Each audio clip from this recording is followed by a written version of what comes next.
Sejam muito bem-vindos a mais um episódio do Pode Noticiar. E hoje eu tenho a satisfação e o orgulho de receber o meu amigo Reverendo Wilson Reis para bater um papo e contar um pouquinho da trajetória dele aqui em Muriaé. Seja muito bem-vindo, Reverendo. Para mim é um prazer poder estar aqui neste momento, não é? Assim, um momento marcante na minha vida, né? Porque conheço você há muitos anos e você hoje está me dando uma oportunidade de me apresentar para mais pessoas. E são mais de 50 anos dedicados a servir, a cuidar das pessoas, levar mensagens de fé, levar mensagens de amor, né, Reverendo? Uma trajetória marcada por muitos desafios, Sem dúvida. mas porém de muitas vitórias. Exato. Além da caminhada na fé, o Reverendo também construiu uma história na política da cidade, né? Eleito vereador por 3 mandatos em 1992, 1996, 2004 e agora, atualmente, exercendo mais um mandato na Câmara de Vereadores. Sem dúvida, né? A vida é cheia de surpresas, não é? O amanhã Deus conhece, não é? Tem coisas que você não planeja, mas acontece. E eu creio que essa trajetória política eu não procurei, ela me procurou, me alcançou. E hoje nós estamos aqui nesta missão também de servir publicamente, embora já servindo ao reino de Deus já por 56 anos, passamos por 4 estados e chegamos aqui na Zona da Mata 2 e aqui nós acabamos nos encostando. E eu queria que o senhor falasse como é que começou essa sua caminhada com Deus, como é que começou essa sua trajetória, Sim. esse chamado? Olha, filha, você falou uma verdade. Isso é um chamado, porque eu vim do campo. A minha vida foi fazenda, não é? Aos 6 anos eu já trabalhava em curral, que antigamente era assim, aos 7 anos alguém disse, precisa colocar esse menino para estudar. E meu pai disse, não, ele não pode estudar agora não, porque ele tem que ajudar em casa. Ele não precisa não, depois ele aprender a fazer o nome está muito bom. E o meu pai era uma pessoa muito bem de vida em Goiás, ele trabalhava como ordenância para o coronel do exército, então eles mexiam com gado. E eu acompanhando toda aquela trajetória, meu pai se tornou alcoólatra, e a vida foi, a minha mãe como lavadeira de roupa, lavava roupa para os oficiais, e eu ali lutando, acompanhando tudo aquilo, 7 anos já no curral, já era homem. 7 anos eu era homem, não tinha escola, não estava na escola, levantava muito cedo, buscava gado, ajudava a embalar o leite, descia para a cidade. O tempo foi passando e a gente ali na roça, lutando, trabalhando. Aos 13 anos, conheci já conhecia, mas convivência, um primo que morava em São Paulo, e ele visitou a gente. Eu sou do sul de Minas, Pouso Alegre. E lá ele disse assim, ô Aparecida, nós precisamos levar esse menino é muito inteligente, nós vamos levar ele para São Paulo, porque lá ele vai aprender profissão e vai ajudar vocês aqui. Aí a mãe falou assim, mas não, meu filho, ele é muito novo e tal. Não, mas é novo mesmo que aprende. Então tá, eu falei, mãe, só deixa eu ir, não tinha pai para falar, para pedir. Aí minha mãe botou umas pecinhas de roupa, um pouquinho, numa sacola. Aí eu fui para São Paulo, chegou lá e me levou para dentro de uma oficina. O dono da oficina era italiano, chamava Ângelo Martinelli. E ele disse assim, eu estava já completando os 14 anos, e eu ainda não escrevia. Olha só. Aí ele disse assim, menino, o que você veio fazer aqui? Eu falei, eu vim trabalhar. Ele falou, o que você sabe fazer? Eu falei, nada. Então o que você veio fazer aqui? Eu falei, se vocês me ensinarem, eu aprendo. Aí ele, muito bravo, falou uma porção de coisa lá, e eu comecei a chorar. Porque, longe de casa, não conhecia ninguém. E onde você vai morar? Não sei. Aonde você vai comer? Não sei. Nossa Deus.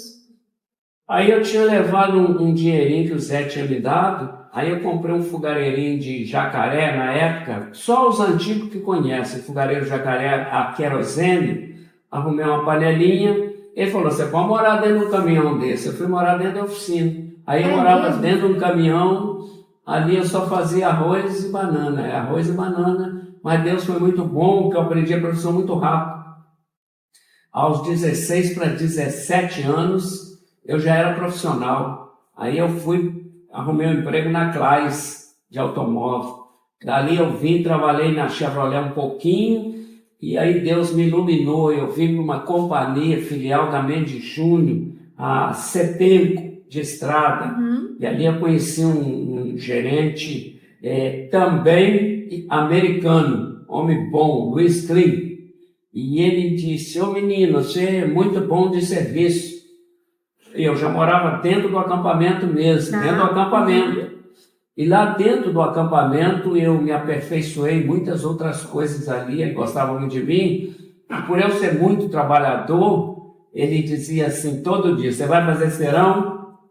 Vou. Dentro do acampamento, você não sabia para onde ia. Sim. Eu não sabia para lado nenhum, a não ser ficar preso dentro do acampamento. Era uma companhia que fazia ponte, estrada, e por eu ter aprendido a trabalhar em oficina, e ali eu aprendi a mexer com aquelas máquinas grandes de solda, me tornei um soldador profissional. Aí ele pegava e falava assim, você vai fazer serão? Vou. Ele ia lá, pegava o meu cartão e marcava. Se era para me parar meia-noite, ele colocava que eu ia parar 2 da manhã. Aí eu trabalhava ali. Tinha vez que eu trabalhava a noite todinha, no outro dia, 6 horas da manhã, amanhecia o dia, a sirene tocava, já emendava o cartão, era como se nada. E a comida, gente, hoje esses meninos não sabem o que é comida. A comida era boia fria, vinha num baúzinho de São Paulo, eram os bandecos congelados, eles chegavam, abriam a tampa traseira e iam jogando os bandecos. E como eu fui crescendo dentro da firma, o que aconteceu?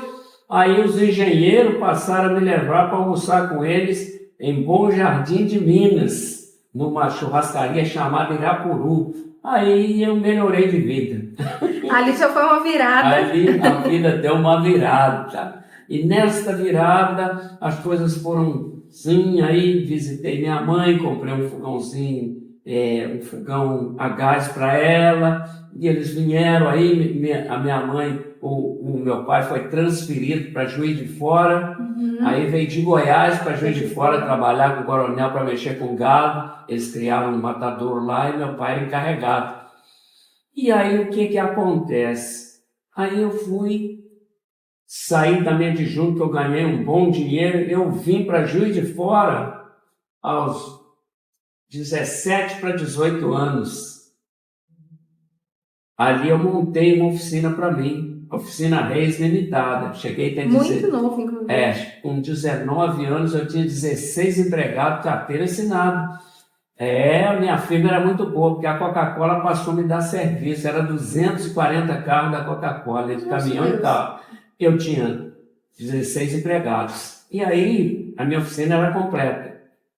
Era funilaria, parte elétrica, desempenho de chassi e pintura e estofamento. Então eu tinha uma oficina completa. E ali eu ganhei um bom dinheiro com isso, mas eu tinha uma sede de Deus, mas eu ainda não conhecia Deus, eu era super religioso. Eu ia à missa de manhã no domingo e ia à missa das 6. Mas eu tinha uma coisa boa, que hoje eles falam que é ir. Quando você tem alguém que te aponta, você chega em algum lugar, mas quando você não tem, você pode ser o melhor, pode ser o melhor profissional, eu não sei, tem que acontecer um milagre. E eu gostava muito de futebol, tem muitos retratos, disputei 2ª divisão, joguei muita bola. Então, quando eu ouvi falar de Jesus, de verdade, num campo da bênção, por um missionário, eu fiquei encantado para ir lá. Quando eu ouvi esse homem pregar uma palavra, ele leu lá o endemoniado de Gadareno, Evangelho de São Lucas, eu fiquei tão encantado, mas tão encantado, que aquilo entrou na minha vida. E eu, preocupado com aquilo, comecei a frequentar aquelas concentrações numa quadra de esporte. Não era igreja, não. Era ar livre. Esse missionário pegava lá. E aí eu fui crescendo ali, a minha firma crescendo e as coisas melhorando e tal. Aí arrumei a primeira namorada, rápido, casei, com 22 anos já era casado, já tinha a minha casa, já tinha o meu carro, mas o chamado de Deus me alcançou. Aí eu perguntei, como é que a gente faz para ser missionário?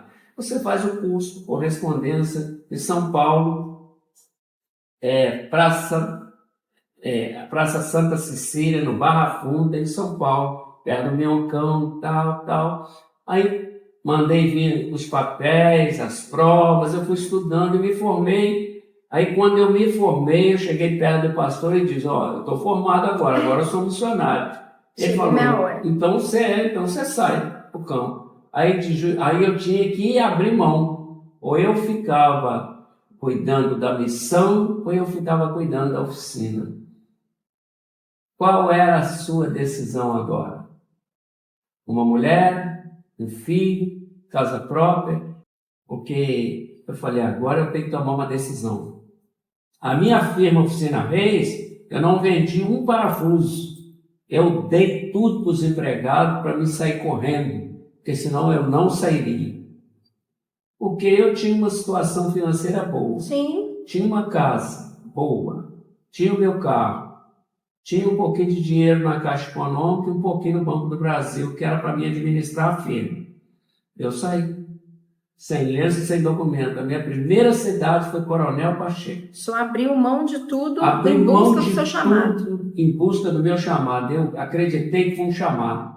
E a minha felicidade é que a minha esposa era uma mulher compreensiva, uma italiana, mas uma italiana de garra. Ela disse, meu filho, se é isso que você quer, vai que eu cuido do menino. Que era o Edmilson, pequenininho ainda. Aí eu fui para Coronel, abri a obra de Coronel, que está aberta até hoje, tem uma igreja lá. Dali eu fui para Barbacena, de Barbacena eu fui para Jundiaí, de Jundiaí eu fui para Montes Claros, lá no norte de Minas. Lá em Montes Claros eu fiquei, eles me nomearam para uma cidade que eu até gostei, Petrópolis.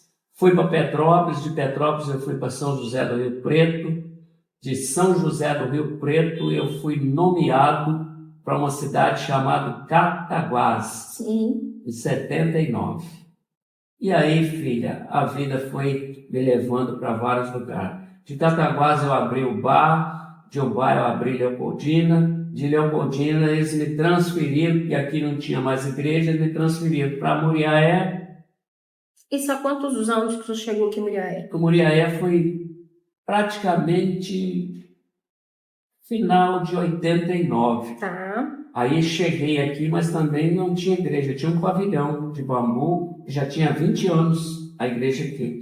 Então eu vim para cá, tive que abrir mão da sede em Leopoldina. Leopoldina eu construí um posto médico, pequeno, mas construí. Fiquei 7 anos em Leopoldina, vim para cá. E aqui a vida me modificou. Aqui, através do Lael Varela, eu tenho que dizer, ele me filiou no partido. E aí eu falei, eu nunca entrei nesse negócio. Ele falou, não, você vai entrar, vou te dar um programa aqui na rádio. Aí ele trouxe o Júlio César, porque eu tinha um programa em Leopoldina, o programa em Leopoldina chamava Momentos de Meditação. Tinha uma audiência muito grande. E o Júlio era locutor em Leopoldina. O Lael trouxe o Júlio para Muriaé, e o Júlio falou para o Lael, tem um missionário aqui, ele é muito bom no rádio, tem uma audiência muito grande lá em Leopoldina, mas eu já não estava lá mais. Aí o Lael me chamou, me deu um programa de meia hora na rádio Atividade. Na época o Júlio era o locutor, e ali eu fui ficando, refizemos o programa na rádio Muriaé com o Paulinho. Esse programa ele hoje é muito antigo, na Rádio Muriaé, 6 horas da manhã, o programa Você Não Está Só. Eu sei, Julinha, se eu for contar muita coisa aqui, o nosso tempo não dá. Eu estou passando por cima rapidinho e eu acredito que vocês estão entendendo o que eu estou dizendo, né? Então a vida começou, ensinei para meus filhos trabalho e honestidade. Hoje me sinto assim, realizado aqui em Muriaé. Fui eleito, com pouco tempo aqui fui eleito, 1 mandato, 2 mandatos, 3 mandatos, agora 4, mas isso nada me sobe na cabeça. Nada fui eu, tudo foi ele. Ele é o autor de todas as coisas. Me sinto feliz com meus filhos, que não são envolvidos com droga. Tenho o Edmilson, que é professor de música, professor de inglês, professor de canto livre. Tenho o Josué, que é subtenente, advogado, músico e professor. Tenho o Isaías, que é contador, bacharel em contabilidade, está nos Estados Unidos, músico, professor e produtor. Então eu tenho que agradecer. Aqui nessa cidade eu tive marcas que ficaram e vão ficar para sempre. Aqui eu perdi aquela que tanto me ajudou, começou comigo, que foi a pastora Neuza, fundadora do Instituto Teológico que temos hoje aqui, 028, uma mulher inteiramente interessada no estudo, no conhecimento. E ela fundou o Instituto Teológico aqui, que está funcionando até hoje. E aí, filha, agora a vida segue. Eu não tenho muita coisa a dizer, conseguimos abrir aqui dentro de Muriaé 32 portas para a glória de Deus. E eu vou só fazer uma adenda aqui também, foi aqui também que o senhor tem um casal de netinhos. Nossa! Maravilhosos e lindos. Agora você acabou comigo. E também foi aqui que o senhor conheceu a atual esposa do senhor, que é a Gracinha, que é uma graça de pessoa. Um abraço, Gracinha, inclusive. É como se diz, é a segunda chance que Deus me deu de eu recomeçar. Então eu sempre digo para ela, sua graça me basta. Então a Gracinha é uma bênção, tem me ajudado muito, né? E como você disse, Deus me premiou com a vida da Débora, que hoje está com 24 aninhos, né? Fez pós-graduação na Espanha, hoje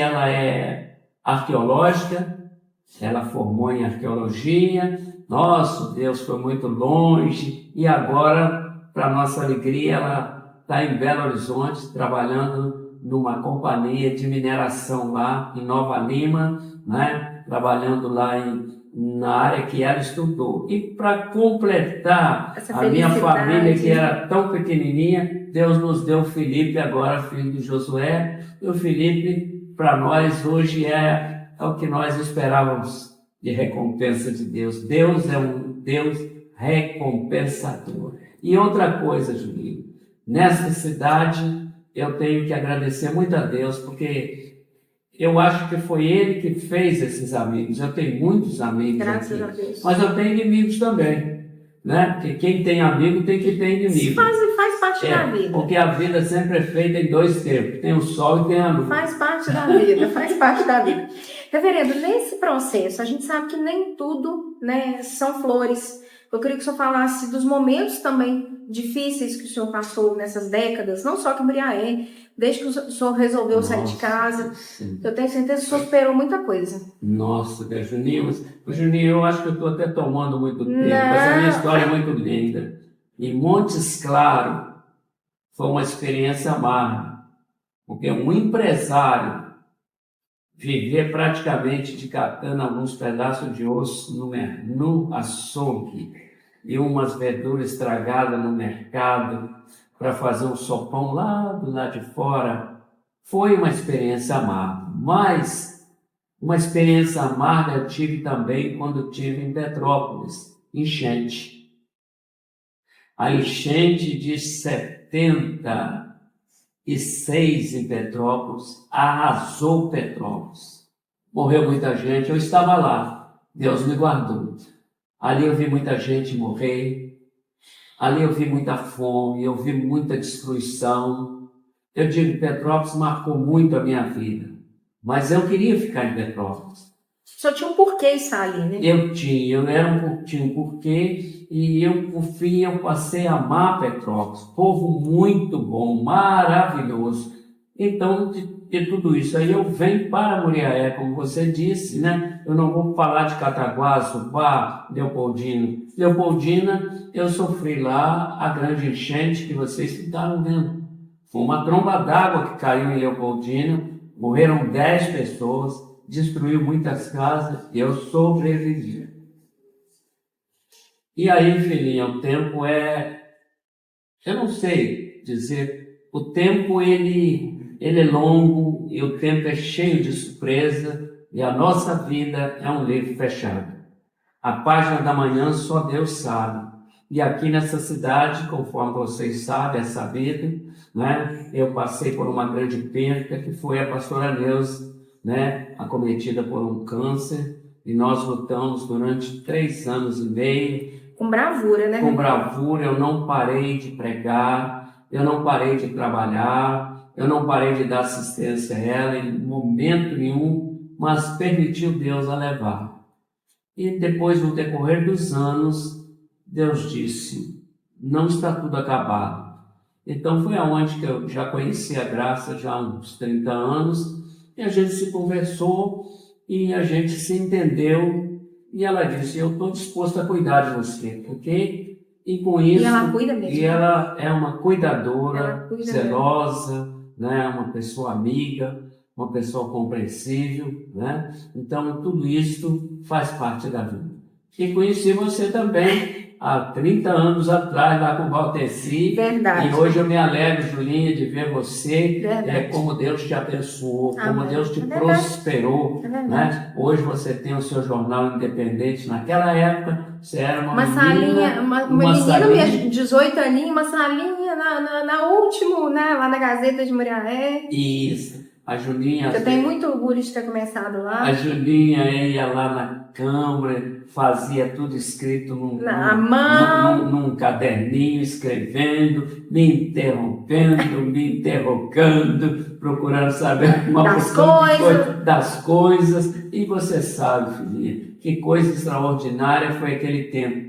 Porque o que você é hoje nasceu naquele tempo. Sem dúvida. As dificuldades forjam a gente e tornam a gente melhor, né? E hoje, né, Julinha, a gente está pedindo a Deus que levante mais pessoas de caráter. É verdade. Que essa mocidade se desperte para sonhar. Porque só realiza quem sonha. Atrás. Não fica dependendo de papai, não, filho. É verdade. Eu posso dizer que eu virei homem aos 14 anos de idade. É verdade. E não morri. O trabalho dignifica o homem. Verdade. Tem algum momento na vida do senhor que o senhor possa falar assim, Deus realmente realizou um milagre? Nesse momento eu realmente vi a mão de Deus operando ou na minha vida, ou na vida dos meus, enfim. Amém. Muito bom. Esse momento foi o momento do acidente. Eu sofri uma queda que às vezes as pessoas estão ouvindo a gente falar aqui, mas às vezes não conhece a vida da gente, por onde a gente passou. Eu sempre gostei de trabalhando de pedreiro praticamente. Meio arteiro, na verdade, né? Faz parte, né? Uhum. Então, o que acontece? Praticamente a laje do segundo andar até o terra dá quase 6 metros de altura. E eu sofri uma queda de 6 metros de altura, a cidade toda ficou sabendo, sobrevivi. Né? Fiquei em coma 16 dias, voltei, fui para a cadeira de roda, foi preciso receber ar, né? Eu sempre brinco lá na igreja que nós temos que agradecer a Deus todo dia pelo ar que nós respiramos, porque o duro é você ter que receber ar através dos aparelhos, não é? Quando eles tiram, você fala, estou morrendo, não tem ar mais. Você não aguenta falar, mas eles percebem que a gente não pode ficar sem aquele ar. Mas Deus me levantou, me tirou da cadeira de roda, Deus voltou a minha voz novamente, sofri um traumatismo craniano, perfurei o pulmão, fraturei a coluna na 3ª e na 5ª vértebra, rachou. Eu tenho uma chapa de titânio aqui, tenho 4 parafusos arrumados, que não vai deixar eu esquecer nunca. E outra coisa, de tudo isso que eu vi, foi quanto as pessoas me assistiram. Quanto sou querido, amado. Eu acho que sim, porque, como é que eu falo? O que eu recebi de apoio desta cidade, eu não tenho palavras para descrever. Isso merece. De coração. Como é que o senhor trabalha? Como é que o senhor trabalha essa junção de fé e política? Não deve ser fácil. Não, é por isso que eu falo, a pessoa ele tem que saber dividir entre a parte religiosa e a parte política. Uma parece com a outra, mas não é a mesma coisa. A parte religiosa é uma parte que depende de milagres. E a parte política é uma parte que depende de estratégia, de sabedoria, de saber compreender a dor do outro, a necessidade e colocar no lugar do outro. Então eu me julgo importante, não porque eu penso em mim, mas porque eu penso nos outros. E eu me alegro, filha, de tantas pessoas que eu pude ajudar nesses 12 anos, estando ali dentro. E o que eu já fiz agora, porque eu nunca pensei em mim, eu dou a liberdade de qualquer um examinar a minha vida, do princípio ao final, com todos esses anos de vereador. O que eu tenho? Eu tenho uma casa, tenho a minha Brasília, que eu não posso... Tradicional Brasília. Tradicional, já tem 43 anos de Brasília. É a mesma, né? É a mesma cara. Ela só muda de roupa de vez em quando, dou um banho nela. Mas o mecânico é bom, hein? Não, mas ela sempre passa pelo hospital. Entendi. Mas ela está em pé, está viva ainda. Então é isso que eu tenho e o que mais me alegra é a amizade. Olha a amizade que eu tenho com o Lael. Olha a amizade que eu tenho com o Paulinho da Rádio Mulher. Olha a amizade que eu tenho dentro do Hospital São Paulo. No meu primeiro mandato, gente, talvez vocês não sabem, mas vocês estão sabendo. O Hospital São Paulo passou por uma crise muito forte, em que a companhia ia cortar a luz do hospital. Vê se tem cabimento. Eu, junto com meus membros, nós lutamos também, contribuímos. Naquela época, era a época do milhão, com 700 mil para ajudar a pagar a conta de luz do Hospital São Paulo, dentro do seu Messias. Fiquei muito amigo ali, o hospital me considera. Que coisa melhor, sou amigo do doutor de longas datas, não é? Carlos Fernando. Então, querido, né, vocês sabem que eu acompanhei o senhor José Braz muito tempo. Ele me convidava para ir na casa dele, fazer lanche juntamente com ele, né? Sou amigo do Misael. Então, eu acho que isso é a maior riqueza que o homem tem, é deixar um legado de amizade. Porque, filha, quem não tem amigos, quando morre, não deixa lembrança. É verdade, é verdade. O senhor já impactou a vida de muitas pessoas, né? Milhares de pessoas.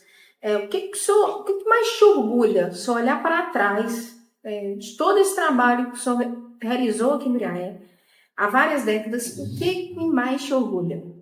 O que mais me orgulha e me alegra é ver as pessoas libertadas. Queridos, eu tirei muitas pessoas das drogas, do alcoolismo, reconstruí famílias. Nossa Deus, isso não tem dinheiro que paga, porque se tivesse, todo mundo era feliz. Porque tem gente que tem dinheiro e não é feliz. É verdade. Então, na verdade, uma palavra de conforto, Julinho, muitas vezes as pessoas pensam que as pessoas estão precisando só de dinheiro. Quem dera. As pessoas estão precisando de carinho, uma palavra de conforto, de amor, um abraço. Isto é que está faltando. E você percebe que nós estamos indo de mal a pior. Os homens cada vez estão ficando mal. Os homens estão odiando. Todo mundo quer ficar na internet, no celular, no tablet. Exatamente. Esses aparelhos que vieram para facilitar... Estão distanciando as pessoas. Eles vieram para matar. Eles vieram para destruir. Porque hoje as pessoas não têm mais prazer de conversar com o outro. Sentar numa mesa, almoçar junto. O que eles querem, até nas casas, hoje um está no quarto, está com o aparelho, outro está no outro quarto, está com o outro. Você vê na rua, as pessoas estão andando, eles obcecaram pelo celular. Vai atravessar uma rua com o celular. Meu Deus! Então, para onde estamos indo nós? Mas Jesus disse que os últimos dias seria assim. O amor iria esfriar. E quando o amor esfriasse, estaria perto à sua volta. Eu não posso deixar de falar isso como pregador da palavra de Deus. E acredito que os padres também estão falando a Sim. mesma coisa. Porque a Bíblia, ela não muda. A Bíblia é uma só. Sim. Tudo nesta vida muda, mas a palavra de Deus permanece para sempre. E, reverendo, há alguns anos o senhor lançou esse livro, né, que é a sua autobiografia. E eu queria que o senhor falasse pra gente como é que foi lançar, reviver esse momento. E eu posso dizer que eu tenho meu livro autografado pelo senhor, que eu guardo com muito carinho, inclusive. Amém. Ô Julinha, nosso Deus, você mexeu no passado, né? Que diz assim, lembrar o passado é sofrer dobrado. Mas olha, filha, esse livro aí foi um momento de solidão que todo mundo tem. Eu, depois que perdi minha esposa, eu perdi o rumo também. E depois que eu perdi minha esposa, que veio o acidente, eu fiquei desnorteado. Então, houve uma vontade de desaparecer. Eu desapareci aparecendo, né? Como assim? Então eu entrei numa caverna, eu posso dizer assim, eu fui para um lugar... Você sumiu mesmo. Eu fiquei sumido Um bom tempo. um bom tempo. Eu entrei num lugar, era eu e Deus, e eu não queria luz acesa, chegava à noite tudo apagado. A única coisa que às vezes, de vez em quando, eu escutava era o rádio. Então eu fiquei num lugar e eu peguei um caderno e comecei a escrever alguma coisa para deixar a noite passar. Eu não sou muito gordo, também não sou muito grande, mas eu emagreci 6 quilos. E eu estava me afinando, já não comia, só bebia água. E então foi aonde que eu escrevi esse livro como um desabafo. Eu disse assim, talvez eu vou só escrever esse livro, talvez nem lançar eu vou partir antes da hora. Deus é mais, reverendo. Mas Deus resolveu me prolongar os meus dias. Quero até neste momento aqui agradecer aqueles que tanto me ajudaram. Quero também agradecer a pastora Silvia, que ajudou a digitar, depois tirar as minhas letras com defeito, com falta de letra, com tantas coisas. Eles ajudaram a consertar muitas coisas aí no português e aonde nós podemos deixar essa marca para todos aqueles. Porque eu, o dia que for embora, o livro fica, o livro conta a história, né? Quando eu já não puder falar mais, o meu livro vai falar por mim. Reverendo, além de todos esses anos, né, quando a gente fala sobre impactar vidas, Sim. queria que o senhor falasse de números. O senhor tem ideia de quantos 1000 casamentos o senhor já realizou? Quantos mil pessoas o senhor já batizou? Eu já tive a oportunidade de ir a alguns batismos. E muitos. Vários nesses anos todos, e realmente é impactante esses números. Queria que o senhor passasse. Filhinha, olha, você me fez uma pergunta fácil, né? Olha, eu aqui nessa cidade, eu acho que tirando os padres, talvez nem eles, porque eles não ficaram esse tempo todo não. Eu alcancei até agora, sábado que vem eu vou fazer mais um. Eu cheguei à marca dos 948 casamentos feitos aqui, dentro de Muriaé. O senhor para contar? É porque tem um livro. Entendi. O livro está lá na igreja, para quem quiser ler, né? Então isso é inédito. Eu acho que eu poderia ganhar até um prêmio, né? O homem que mais casou pessoas nesse Muriaé. Exatamente. E região. E região, né? E região, né? Então, filhinha, isso aí é uma marca que eu deixo e nós alcançamos mais de 4.000 pessoas nesta cidade, entregando elas para Jesus, uma nova vida. Famílias restauradas, pessoas libertadas de droga, alcoolismo, enfim, pessoas transformadas pelo poder da palavra e pelo poder de Deus.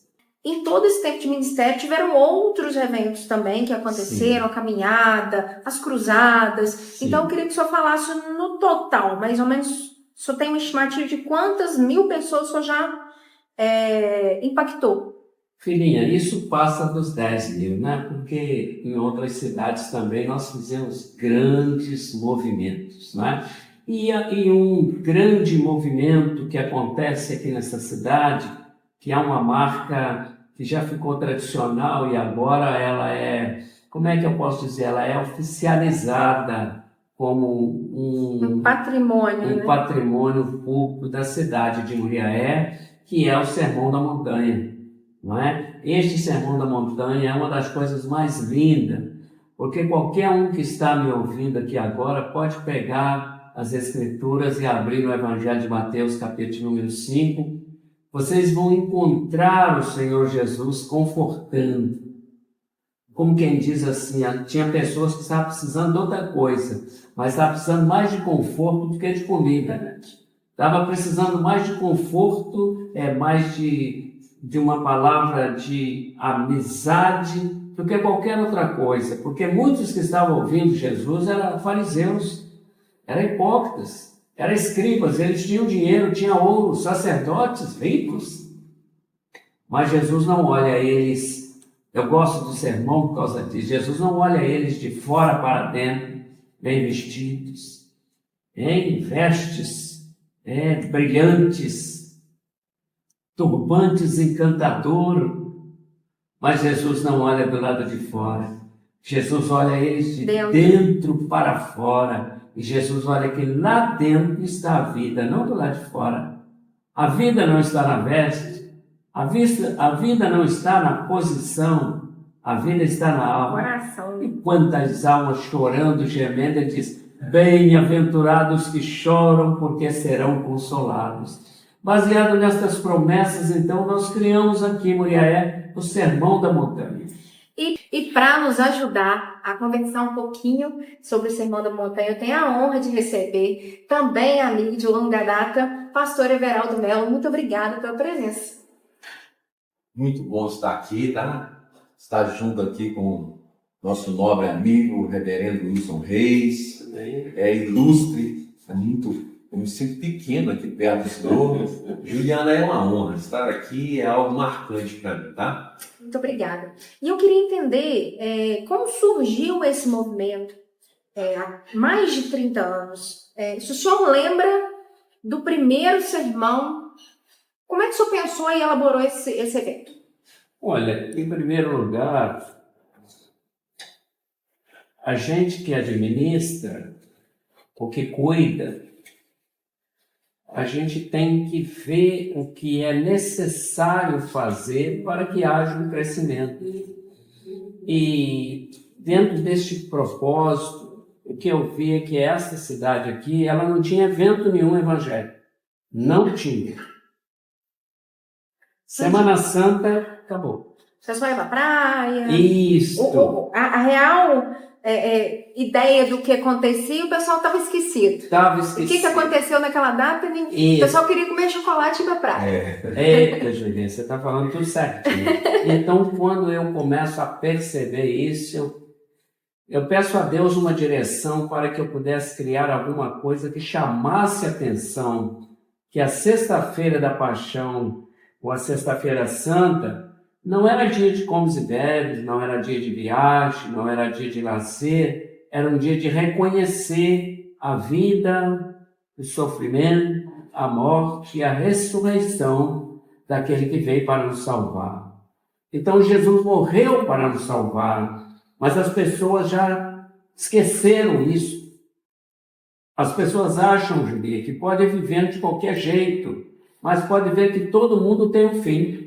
O dia tem um fim, a noite tem um fim, os móveis têm um fim, o carro tem um fim, a casa tem um fim, o ser humano também tem um fim. É verdade. E então, buscando dentro daquilo que eu pratico há 56 para 57 anos, que é o exercitar a palavra de Deus, então eu começo a chamar a atenção das pessoas para fazer um movimento grande, para anunciar qual foi o plano de Deus para a nossa salvação. E aí então nasce, porque você pode ver que logo no início do Evangelho de Jesus, depois que ele desce do monte, depois de ter sido batizado, então ele prega um sermão tão longo, que é intitulado o Sermão da Montanha, porque não é embaixo, é lá em cima no monte. E com isso a gente conseguiu atrair muitas pessoas para chamar a atenção para este momento. Então, aí surgiu a ideia do Sermão da Montanha. E eu queria entender, esse ano nós temos novidades. Isso. Né? Um tradicional Sermão da Montanha que reúne aí, milhares de pessoas, que as pessoas já esperam, ver pessoas da região toda. Eu queria entender esse novo movimento, né, que sob a sua tutela esse ano nós temos um instituto que vai tomar conta, que é o Instituto Nascer de Novo, é isso? Isso. Eu queria entender como é esse instituto, como o senhor vem para somar. O reverendo Wilson está nos dando o privilégio este ano, a gente está fazendo com que o Sermão da Montanha tenha essa ligação direta também com o Instituto Nascer de Novo. O Instituto Nascer de Novo, Juliana, ele trabalha com 3 frentes. No viés da saúde, mas são 3 frentes. Psicólogas, tem 2 psicólogas. A gente trabalha com a questão da nutrição, então tem uma nutricionista e a gente também tem uma fisioterapeuta. Mas é interessante que 70% a 80% das doenças físicas elas nascem no campo emocional. Sim. Então o Instituto, querendo primar para esse lado de cuidar da saúde, dando qualidade de vida, então ele trabalha mais voltado para essa questão da saúde. E aí nós tivemos esse privilégio de estarmos fazendo essa parceria com a Igreja do Evangelho Quadrangular e com certeza o sermão vai ser uma bênção. Mais uma vez histórico, né? Isso. E o Instituto tem quanto tempo, pastor? Então, ele já tem 5 anos. 5 anos. 5 anos. Ele inaugurou dia 15 de junho de 2021. Então, já está completando aí uns 5 anos já, atendendo, né, buscando a melhoria da saúde da população. E ali no bairro Bom Pastor, que ele estabelece ali. E nós estamos aí para ajudar a sociedade, para dar todo esse suporte voltado para a saúde. E antes até, quando a gente conversava ali do podcast, o senhor falou um pouquinho, deu o seu testemunho, né, como o senhor foi impactado pela presença do reverendo. Eu queria que o senhor apresentasse um pouquinho também para a gente entender, né, quem é que vai estar à frente desse evento, da grandiosidade e desse compromisso que foi dado para o senhor. Dessa responsabilidade, que não é mole, não. Não é mole, não. Eu sou oriundo da cidade de Cataguases. Eu vim para trabalhar aqui na cidade, em Muriaé, isso é 2012 para 2013. E o reverendo Wilson, ele é um pai para mim, que ele me deu uma oportunidade, talvez ninguém me daria essa oportunidade. Então, eu vim trabalhar na Proforte, essa empresa de transporte de valores, e indo aos cultos, ali conhecendo o reverendo mais de perto, ele me deu uma oportunidade até de entrar para o ministério. Então hoje eu sou, né, um pastor ali da Igreja do Evangelho Quadrangular no bairro Cardoso de Melo, mas foi através do ministério do pastor Wilson, ele de uma forma assim tão solícita, tão grandiosa, é um amigo que a gente de verdade tem esse prazer de fazer parte do ministério da vida dele, está fazendo parte do Sermão da Montanha agora, que é algo assim muito grande, muito impactante. E já me fala, qual que é a data, horário, local? Já aproveita, faz o convite e a programação, obviamente, desse ano. Gente, vai chegar esse dia, Deus vai permitir. Dia 3, vai ser numa sexta-feira, dia 3 de abril, às 18 horas, no Rodrigão. O Rodrigão é algo assim muito conhecido já é um espaço físico, uma estrutura muito grande aqui de Muriaé. E eu já aproveito também que todas as denominações elas estão convidadas, todos os líderes das cidades circunvizinhas, de maneira que nós estamos esperando ali 3.000 a 4.000 pessoas e a programação está toda recheada. Vai ser muito bom, né? Vai ser muito bom, né? Nós estamos aí dessa vez, conseguimos um contato novamente com a Léa Mendonça, que é um nome no mundo gospel, né? Principalmente onde ela atua muito, que é no Rio de Janeiro, em outros lugares mais no Rio de Janeiro, já fechou o contrato com a gente. E o pastor Everal, juntamente com uma equipe, está agora nessa responsabilidade. Tudo tem o tempo. Então agora é o tempo deles. Isso, tem uma equipe de pastores junto com a gente, né? Nos bastidores, nós vamos atingir umas 150 a 200 pessoas dando suporte nos bastidores desse evento. Pastor Mateus Alves vai estar conosco. Então, a programação está toda recheada, vai ser uma bênção para a glória de Deus, e é um evento para todas as denominações, vai abranger toda a cidade e também as cidades circunvizinhas. É uma coisa que eu faço questão de bater, né, o martelo, porque eu já fui a muitas edições, né, trabalhando, acompanhando, e é realmente um evento abençoado. A gente se sente muito bem acolhido. Eu sou de outra denominação religiosa e eu sempre me senti muito bem acolhida no Sermão da Montanha. Então, realmente, parabéns pelo acolhimento, pelo carinho que vocês fazem. Parabéns pelo trabalho, que eu tenho certeza que vai se manter dessa forma. Nós precisamos continuar fazendo com essa mesma excelência que o reverendo outrora estava fazendo e está sempre nos dando essa direção para não perder. Exatamente. No penúltimo, a Juninha teve com a gente numa tempestade, né, Juninha? Só que ela não caiu, né? Não caiu. No dia, e eu lembro isso aqui, que eu falei assim, gente, esse homem é abençoado mesmo. No dia, a Defesa Civil emitiu o comunicado, falou que ia chover, todo mundo falou, reverendo, vai chover, vai chover, vai chover. Acabou o evento, eu chamei esse senhor para uma entrevista. Quando ele terminou a entrevista, ele olhou para cima e falou, cai uma gota. E começou a chover como se não houvesse. Eu falei, reverendo, o seu contato é direto mesmo. Ah, meu Deus. Eu falei, reverendo, o seu contato é direto com o homem por cima. Você é uma testemunha viva que o evento é de Deus. É verdade, e eu sou testemunha. E eu queria que o senhor falasse muito sobre esse evento. Eu sei que tem muitas pessoas por trás. É toda uma estrutura para receber muito bem esse acolhimento. As pessoas que querem lanchar, tem lá o seu lanchinho, querem tomar uma água, tem lá um banheiro. Vocês pensam nesse acolhimento. Eu queria que você falasse toda essa estrutura. Há quanto tempo vocês estão elaborando esse evento? Aproximadamente uns 6 meses. O reverendo, uns 6 meses atrás, já nos deu um direcionamento dessa transição que iria acontecer. E a gente já está planejando que vai ter, no caso, uma área de alimentação bem estruturada para quem chegar ali. É um evento para a família toda. Para a família toda.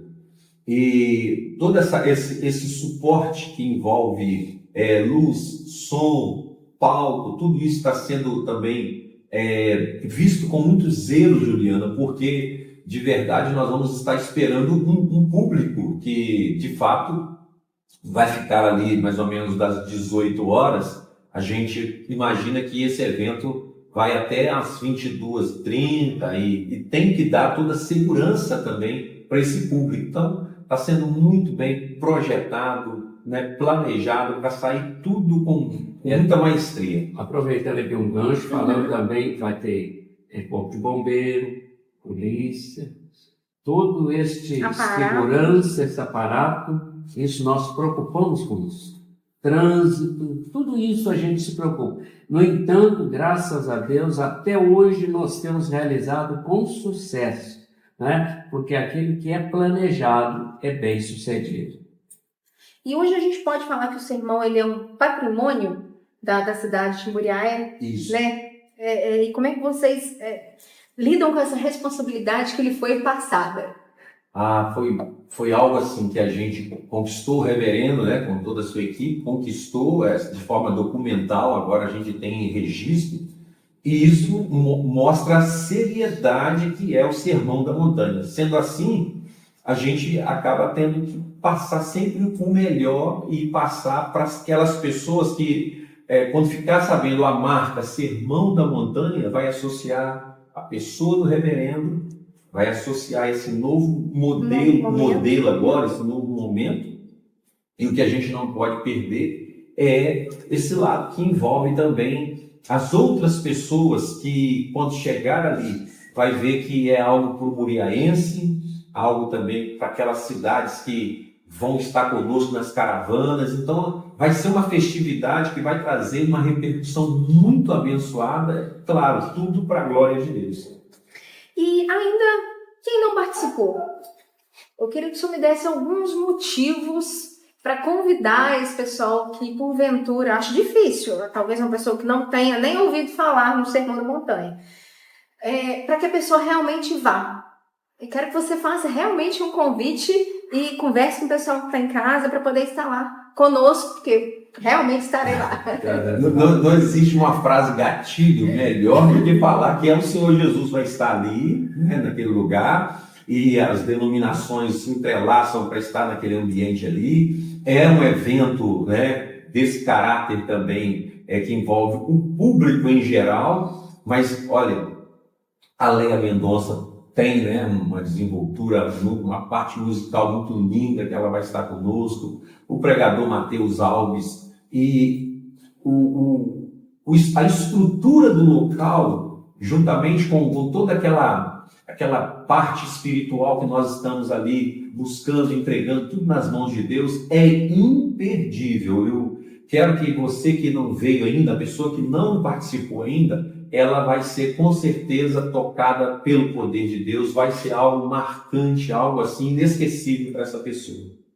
Então eu gostaria que vocês dois, né, reforçassem o convite, em que data, local e horário as pessoas podem ir e assistir esse grandioso evento que é o Sermão da Montanha. O grandioso Sermão da Montanha vai acontecer dia 3 de abril, numa sexta-feira, a chamada Sexta-feira Santa, às 18 horas, o local é lá no Rodrigão. Isso mesmo. Então, nós queremos convidar você para estar ali como você sempre esteve. Nós vamos ter coisas que vai ajudar a sua vida espiritual durante todo este ano. Vamos ter a distribuição do pão e do peixe. Vamos ter a oração da fé, porque Jesus mandou orar. Então, antes dele alimentar o povo com o pão e o peixe, ele alimentou com a oração, curando os doentes. Isso nós vamos ter a apresentação da banda, da orquestra quadrangular e uma atração muito forte que é a Leia Mendonça, que já é bastante conhecida nesse mundo gospel. E quero dizer a você que a entrada é franca. Nós não estamos pedindo nem 1 quilo de alimento, não estamos pedindo nada. Nós estamos pedindo a sua presença, porque com a sua presença o evento será uma grande bênção. Independente da sua religião. Lá não tem fronteira, lá não tem placa, lá tem porta aberta. Você pode chegar, pode entrar, vai mais cedo por causa do lugar. A gente tem 3.000 lugares assentados. Se você chega depois das 3.000, você vai ter que ficar em pé ou imprensado. Então você é o nosso convidado especial, porque a bênção é para você. Até lá, dia 3 de abril, às 18 horas, no Rodrigão, é um lugar histórico. Deus te abençoe. E fazer, né, reforçar que esse jovem rapaz, né, continua à disposição de vocês na Câmara Municipal para questões políticas, né, Reverendo, para tomar aquele café. Sem dúvida. Aqui na Igreja do Evangelho Quadrangular, aqui na Barra. Nós estamos ali na Câmara Municipal servindo por um tempo. Ali não é definitivo, porque também não é emprego. Mas nós temos o nosso gabinete ali, gabinete 5, está lá pessoas de alta confiança minha, que é o pastor Dodge, e o nosso irmão Mateus. Eles é que ocupam ali no momento que eu não estou. Tudo que é difícil, eles passam para mim, ali. Mas tudo que eles podem resolver, eles resolvem para você lá. Não meça esforço, ali é a casa do povo. Esta é a parte material. Mas a parte espiritual, vocês me encontram na Igreja do Evangelho Quadrangular, muito especial, às quarta-feiras, 2 horas, eu estou no meu gabinete ali. E aos domingos, a partir das 5:30 da tarde ou 18 horas, eu estou ali à sua disposição. Apareça lá, não vai poder tomar um cappuccino igual aquele pequenininho, mas um cafezinho bem pequenininho eu ainda tenho. Para quem não toma café, tem água. Muito obrigado. E o senhor, pastor, onde o senhor se encontra? As pessoas quiserem saber um pouquinho mais do Instituto ou saber um pouquinho mais do sermão, como encontrar o pastor Everaldo? Na Igreja do Evangelho Quadrangular, Cardoso de Melo, ali na Rua Francisco de Assis Pedrosa, número 10, e também o Instituto Nascer de Novo, ali a Rua Doutor Fritz, número 54. A gente está à disposição a partir das 19h30 até as 21 horas. A gente está na igreja ali, tirando as dúvidas, seja do sermão, seja uma necessidade que você precisar. E eu queria aproveitar essa oportunidade de apresentar aos telespectadores o meu assessor, que é o pastor Dodge, que sempre tem estado ali prestando um grande serviço à comunidade. Ele tem sido altamente capaz para entrar em qualquer estabelecimento, na prefeitura, na delegacia, no fórum, porque nós somos autorizados a isso, e ele é o responsável por essa parte. O Mateus, vocês já conhecem, ele é o nosso, como a gente poderia dizer, aquele agente que faz aquilo que a gente não sabe fazer, não é? Então, é o cara da mídia. É a mídia, Julinha, é isso aí. O Mateus é o que cuida da mídia, tanto na Câmara como na sede. E aqui no jornal também, junto com a Julinha. Tá bom? E eu quero dizer que o senhor está muito bem assessorado, né, duas pessoas magníficas que estão trabalhando ao lado do senhor. Parabéns. Sabe a escolha. Muitas graças, senhor, pela vista. E eu gostaria muito de agradecer a presença de vocês. Né, o reverendo eu já conheço há vários anos, bota 20 anos nisso. Décadas. Eu só vai parecer meio velha, mas tá bom. E através do reverendo eu tive a oportunidade de conhecer o pastor Everaldo nos batismos, né? Cardoso em Chamas. E assim, a satisfação que eu tenho de trabalhar com vocês. Vocês me ensinaram muito, então muito obrigada por décadas de parceria. Sinto me lisonjeado de estar aqui, de ser entrevistado, de fazer parte desse momento aqui, e é só gratidão. Muito obrigada. Muito obrigado. E você que nos acompanhou até aqui, seja pelo Spotify ou pelo YouTube, muito obrigado. Fica aí o nosso convite, nós estaremos lá nesse grandioso Sermão da Montanha e eu tenho certeza que também vai impactar você e a sua família. Até lá!